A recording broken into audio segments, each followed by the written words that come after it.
We're talking about prophecy today. Woo! Excited? I forgot to turn the thing. The most common objection to prophecy is that they were written at or after the time of Jesus, and that's how they were fulfilled. But that can't be. We've got all of these prophecies in the Old Testament, and if the Greek New Testament, and it was completed by 450 BC, then obviously the Aramaic and the Hebrew Old Testament had to be before that. Is there a problem? I'm trying to kill something.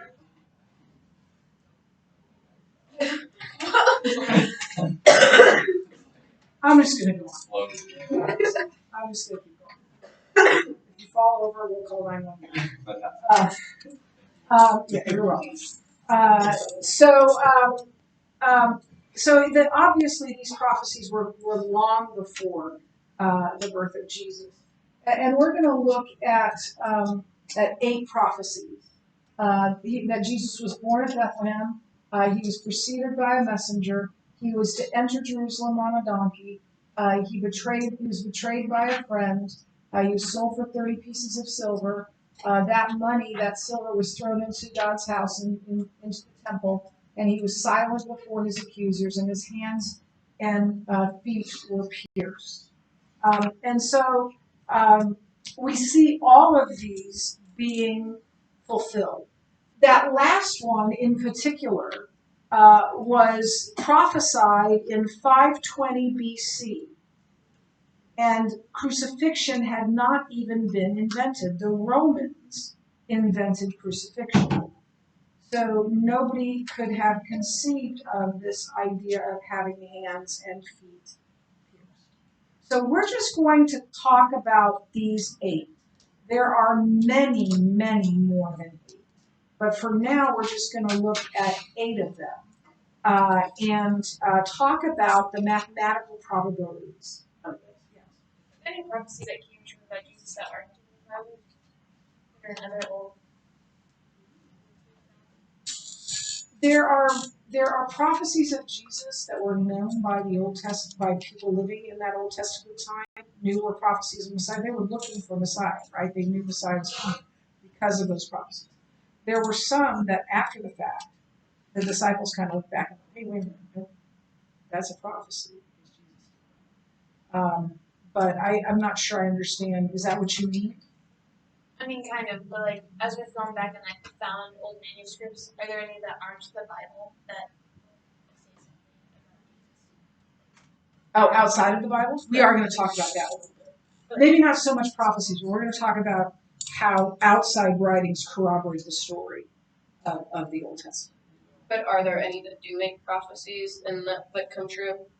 I don't think so, because that if it was from another people group, I don't know that the Holy Spirit would prophesy.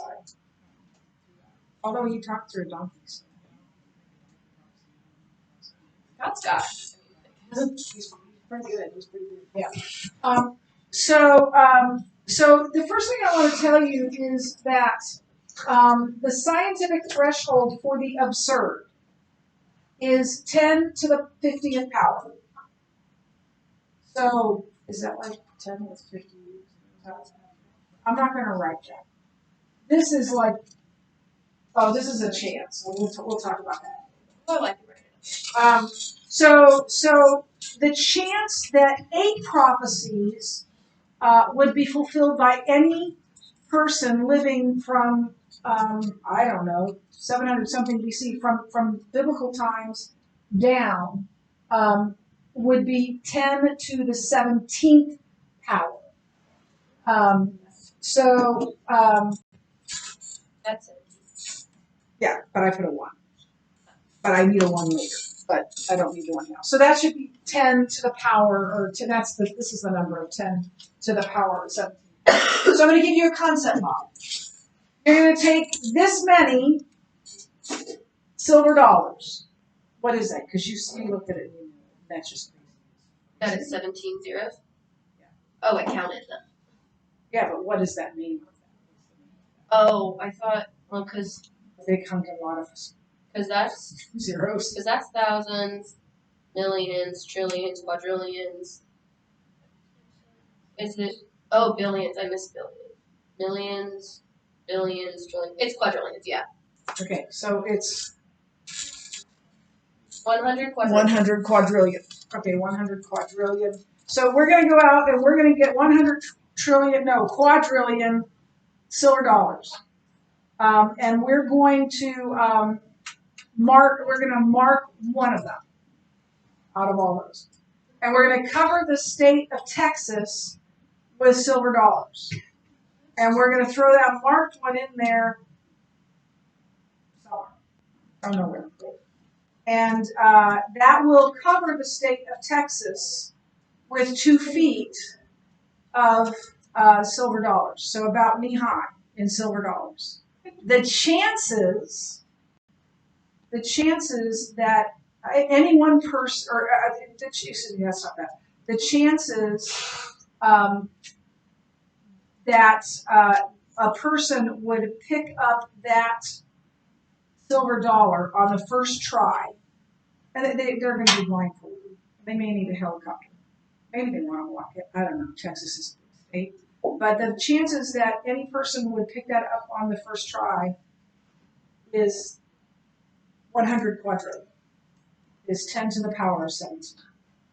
And so that person would have a 1 in this much chance of getting it on the first try. Anybody going to take that bet? Of course you're not. If this was the possibility of winning the lottery, there's no way that, well, some people are still doing it. But yeah, that's a crazy big number. Yes. Yeah, I was asked that by the last class, and I am a Bible teacher and a social studies teacher, and sometimes I can teach English in a pinch. I cannot teach math. In fact, you can ask Matt, ask Lane. Lane says he taught himself. Because I would just correct what he did every day, and if he got one wrong, we'd sit down and I'd read the chapter to him, and in the middle of my read, he'd go, "Oh, I get it now," and he'd go do it, and that's how he did it, and he did. So I don't do that. But there are mathematicians that can do this. I don't know who exactly it is, but very smart mathematicians do. Wait. I do know. Peter Stoner. Peter Stoner is the guy. Ask Peter Stoner, because he's the one that calculated it. Listening to me, Justin? Yeah, okay. So what is one possible explanation for the staggering accuracy of the Old Testament prophecy? Staggering accuracy? Yeah, you know what? Let's skip that. We'll come back. So now let's push it up to 48 prophecies. So what's the probability of one man or one person fulfilling, and Jesus did, obviously, fulfilling 48 Old Testament prophecies? No, let's go to 16. I forgot about the 16. So that is 1 in the 10 to the 45th power. So we're getting close to absurd now with the 16. Now the concept model for that is you're going to take up all of silver dollars, the radius 30 times the distance from the Earth to the Sun. So the Earth to the Sun is approximately 92 million miles.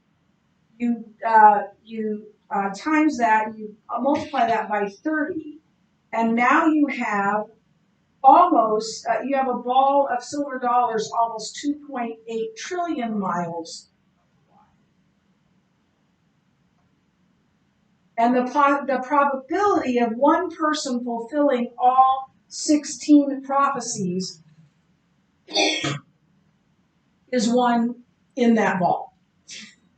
One in that vault. So finding that one marked one on the first try.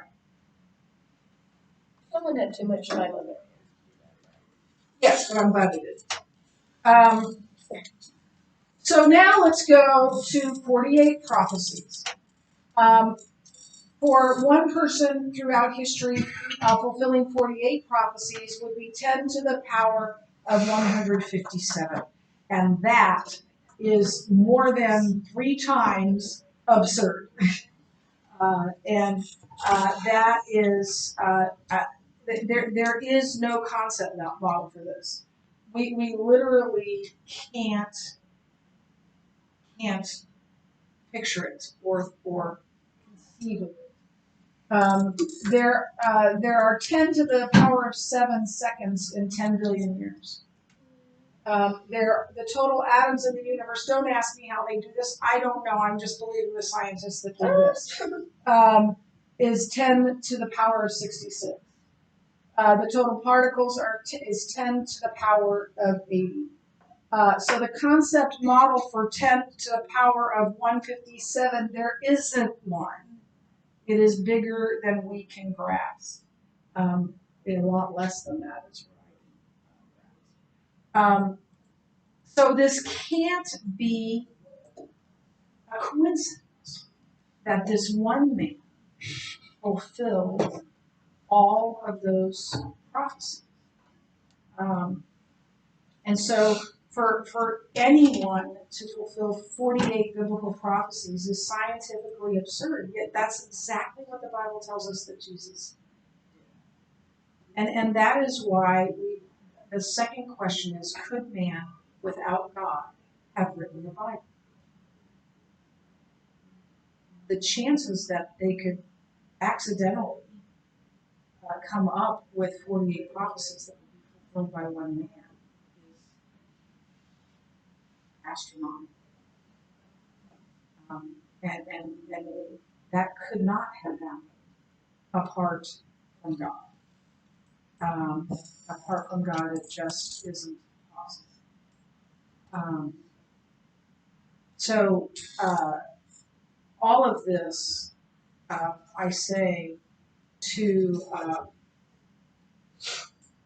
show you that the Bible is not just authentic,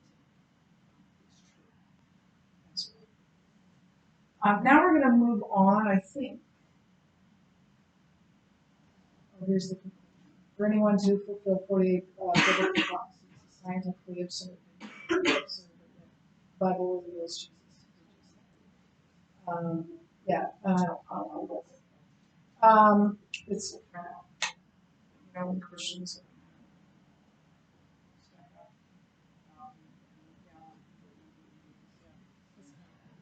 So let's talk about archaeology. I think I've told you this before, but when I was in college, in my freshman religion 11, and it was a required class, and my professor told all of us, that the walls of Jericho fell long before the Israelites got there. And then they just made up this story about how they made them fall. And I didn't want to believe it, but I didn't have any proof of anything else, and it kind of threw me for a loop or whatever. But a number of years later, I think I was in my 20s. I don't think I had kids yet. I think it was in my 20s, maybe 30s, I don't know. But and I was on an airplane, and I don't really like to fly, so I keep myself busy with stuff. Nowadays, I listen to music. But there was this magazine in the front of or back of the seat in front of me, so I looked at it and I opened it and I saw this article by an archaeologist about Jericho. I'll read that, and so I read it, and one of the lines in there was this: the walls of Jericho fell in an instant at about the time the Israelites arrived. It wasn't a Christian. The other excavators were looking in the wrong place. Or or the wrong place in the tell, one or the other. So we now have archaeological corroboration that biblical story happened just as the Bible said. So over the years, many criticisms have been leveled against the Bible concerning historical reliability. And these criticisms are usually based on lack of evidence from outside sources to confirm the biblical record. And since the Bible is a religious book, is a book that claims that there is a God, many scholars just um, won't look at it at all or just dismiss it outright. And they believe that those who support the Bible are religious fanatics and can't be trusted because they're blinded by their faith. And so unless we have corroborated evidence, unless we have something outside of the Bible that shows that the Bible narrative is true, then the Bible is considered guilty until proven innocent because of the lack of supposed evidence. I'm going to say just a little bit more and then we're going to watch a little video. So this standard is far different than what is applied to other ancient documents. Nobody questions the ancient documents outside of the Bible as being accurate in terms of archaeology. And most of those also have a religious element, but obviously those religions are no longer religions for the most part. And they're considered accurate unless there's evidence to show that they're not. And although it's not possible to verify every incident in the Bible, the discoveries of archaeology since the mid-1800s have demonstrated over and over again the reliability and the plausibility of the Bible narrative. So I'm going to watch a video, then I'll give you some other examples. This, by the way, is an ancient scroll. I think it might have been from the Dead Sea Scrolls, and we're going to play this little video on the Dead Sea Scrolls. I don't know if it's loud enough. Then there are the Dead Sea Scrolls.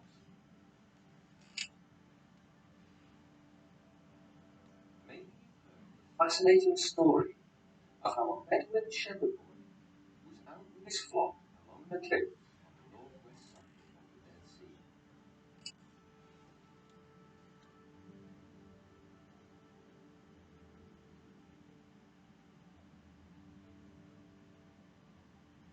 He thoughtlessly threw a rock into one of the caves.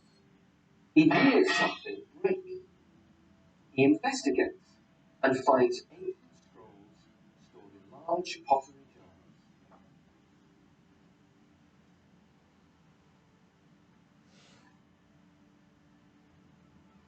He has accidentally stumbled across the greatest manuscript discovery of modern times.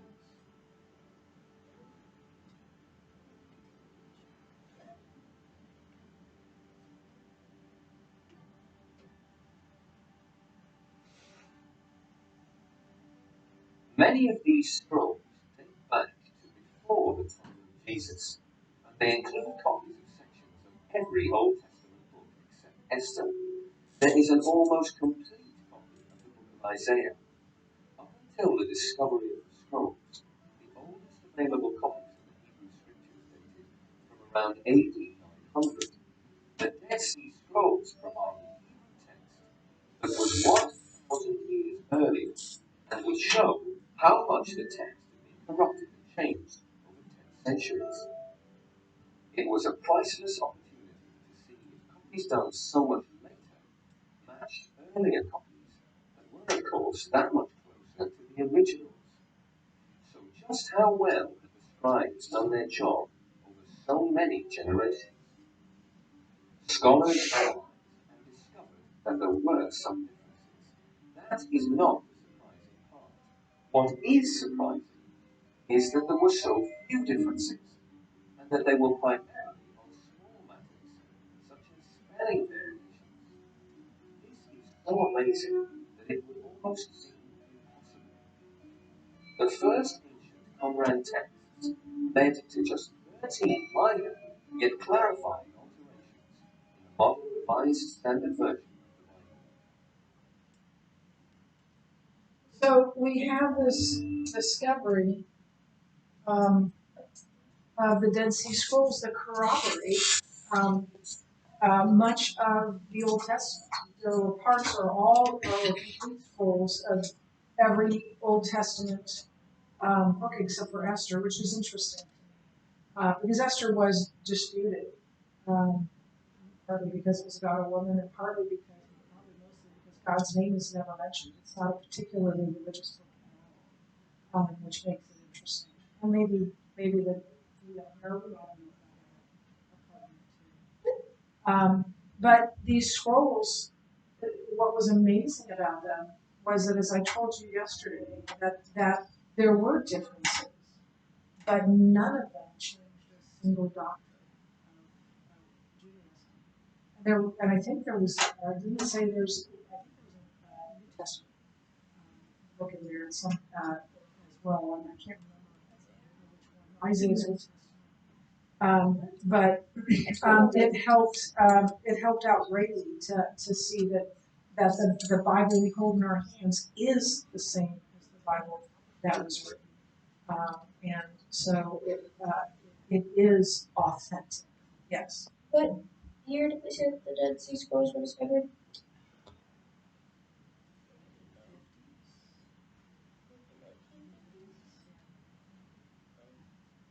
I mean, by time standard. Yeah. I can look up the exact thing.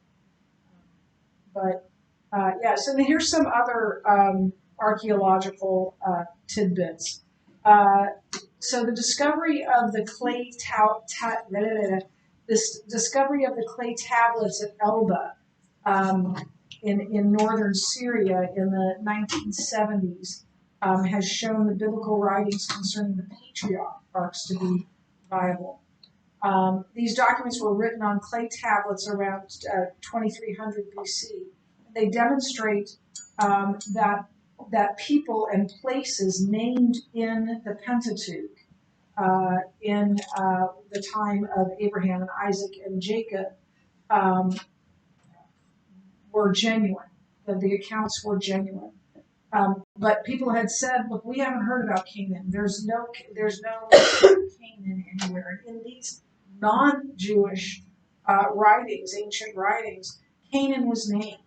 Other biblical names that people thought were not accurate are mentioned. The word that is used in Genesis 1 for the deep, Tehom, they said wasn't really a word; it was made up, and that's from Genesis 1:2. But that word Tehom was found in those clay tablets, and it shows that it was in use over 800 years before Moses. And then ancient customs were reflected in the stories of the patriarchs that were corroborated in these clay tablets of Elba. And then the Hittites and Solomon. The Hittites were once thought to be a biblical legend. They couldn't find any archaeological evidence of this group of people called the Hittites until they found the capital of the Hittites and the records in Turkey. And it corroborated the stories from the Old Testament. And then they also found references to Solomon's wealth, which people said was greatly exaggerated. But according to these tablets that were found in Turkey, that was not exaggerated. He was indeed extraordinarily wealthy, and his wealth was entirely feasible. And then King Sargon. I don't know if any of you remember from 10th grade, but the King Sargon of Assyria came and sacked Israel, and what people came to be from that. The Samaritans. That's how we got the Samaritans. And it was once claimed that there was no Assyrian king named Sargon. He didn't exist. It was because it was only recorded in Isaiah 20, verse 1, in a prophecy.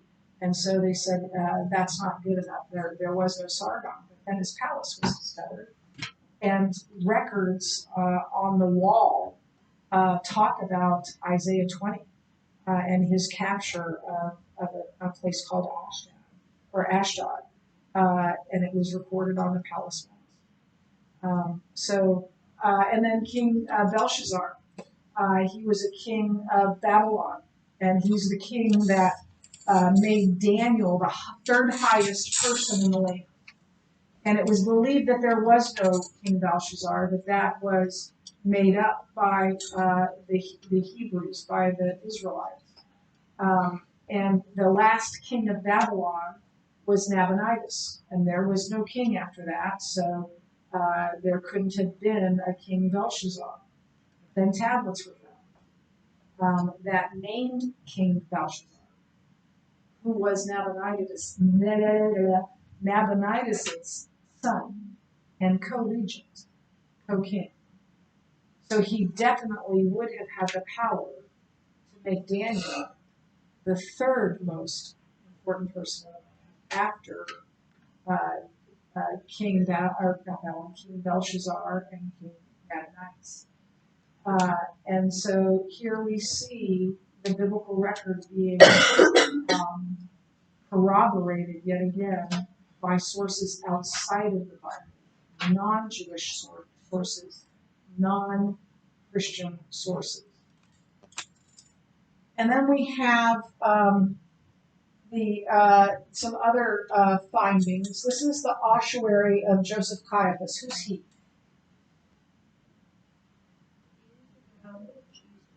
Yes. He was the high priest. The high priest that convicted Jesus.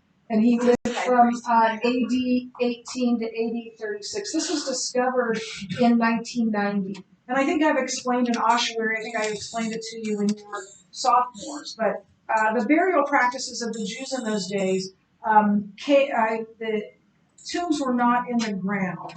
Tombs were above ground, sometimes built out of hills or something like that.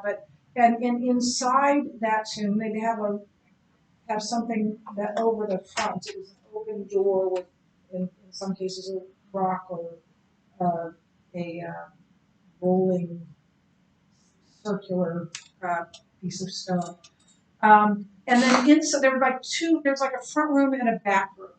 And in the front room there were benches. And after a person died, after a member of the family died, they would wrap them up in linen cloth, and they would put spices between the layers of the cloth. And then they'd put this headpiece across their head and their face, and they'd lay them on that bench. And then they'd wait about a year until all of the soft tissue would have decayed. And they would take the bones of the person and put it in a box called an ossuary.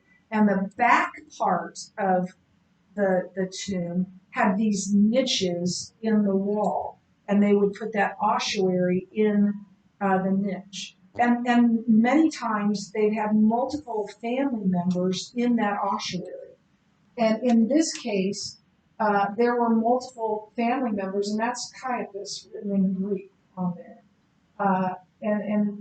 This is the ossuary of the person who convicted Jesus. And that corroborates that he was the high priest, because it tells us that on the ossuary. Kind of like my father's grave shows his rank, and that he was a member of the United States Air Force. And so we know that is true. This is from the House of David from 900 BC. It was discovered in 1993.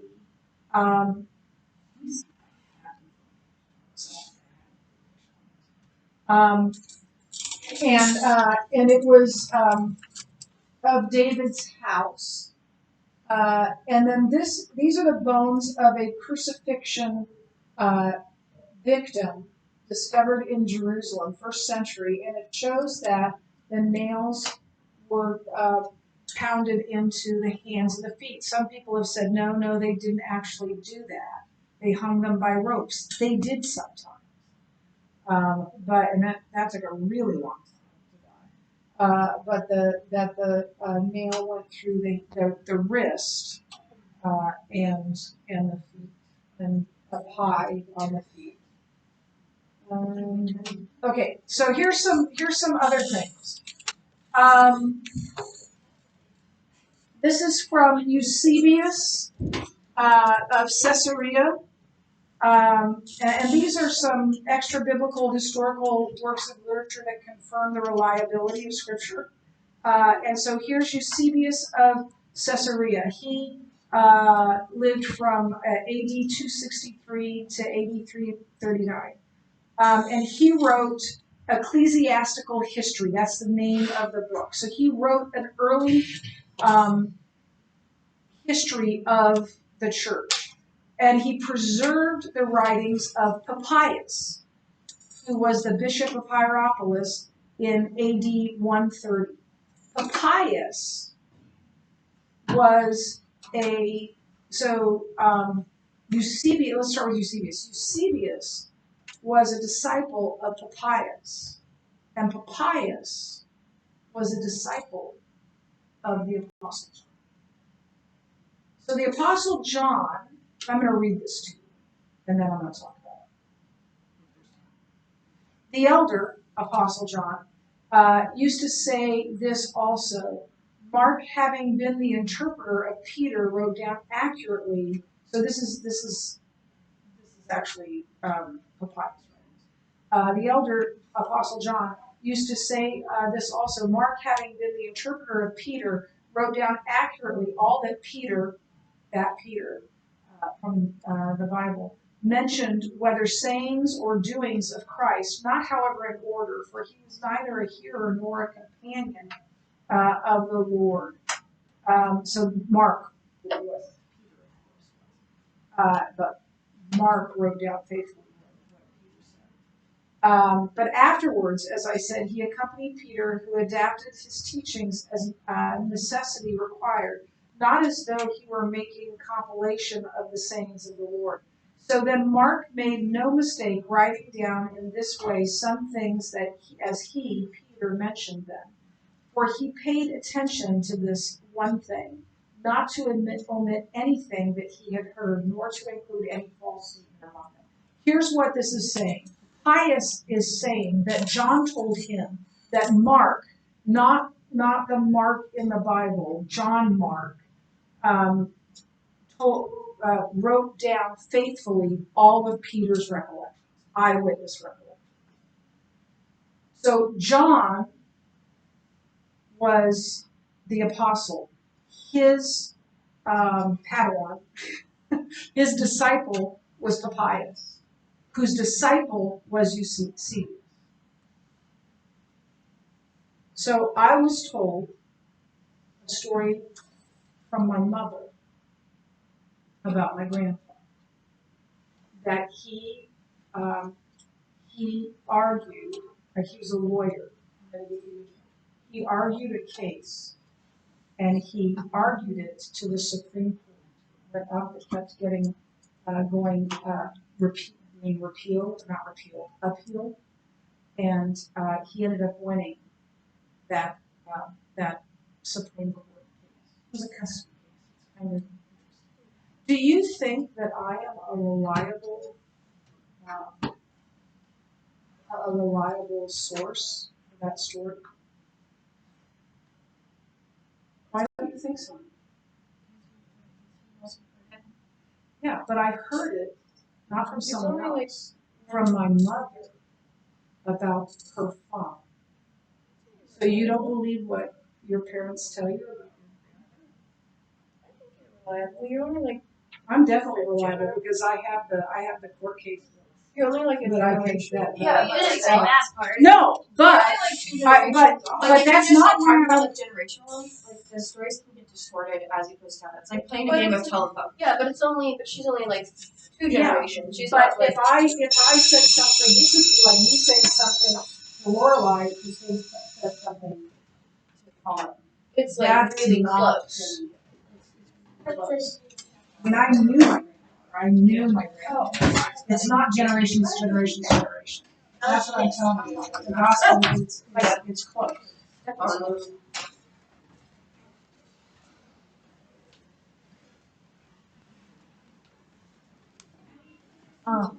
If I could read your practice trace stuff like 1 minute at a time. I'd say Okay. Is that very long? like When, some of the